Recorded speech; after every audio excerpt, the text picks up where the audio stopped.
welcome back to the Positive Tribe podcast. And today we're going to be talking about toxic positivity. What is it? What is it? I don't know. Let's dive into this. This is interesting. Yeah, I'm Dan, and I'm Derek. So, Derek, what do you think is toxic positivity? I think it is self-explanatory in a way. I think it's when someone is positive all the time. Like they have no room in their life for grieving, for being real, facing reality, being realistic about things. They just, this is the way it's supposed to be. It's going to work out. It's fine. Everything's fine. And I think that can be very toxic. But Indeed. What do you think? So you nailed it on the head. I mean, what toxic positivity is when somebody goes to everything, everywhere, and let's say, somebody just passed away, they go up and to their spouse or something. Oh, it's okay.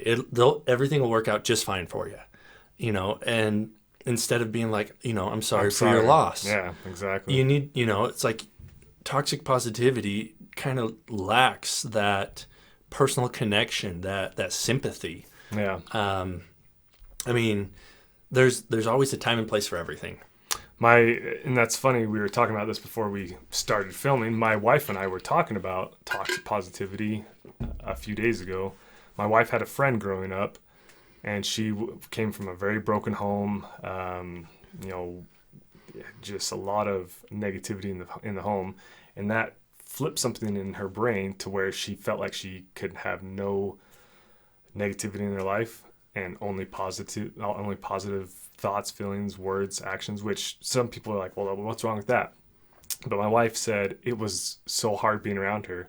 Whenever my wife, they were kids at the time, but whenever she had a bad day or whenever something was going on in my wife's life, the friend would always say, don't worry about it. Just be happy. It's okay. Everything will work out. My wife, that drove me crazy. I just wanted someone to, like you said, I wanted someone to relate with me and be like, oh, I'm sorry that happened. That's the worst. But no, none of those words or anything came out of that girl's mouth. And so I think it can be a toxic trait, which is weird to think about, something positive being toxic, but that's the old saying, too much of a good thing can be a bad thing, I think. Exactly. And everything should be in moderation. It is, exactly. A well-balanced, well-balanced life. Exactly. And then, it's like I'm thinking, so does that mean we shouldn't be positive all the time?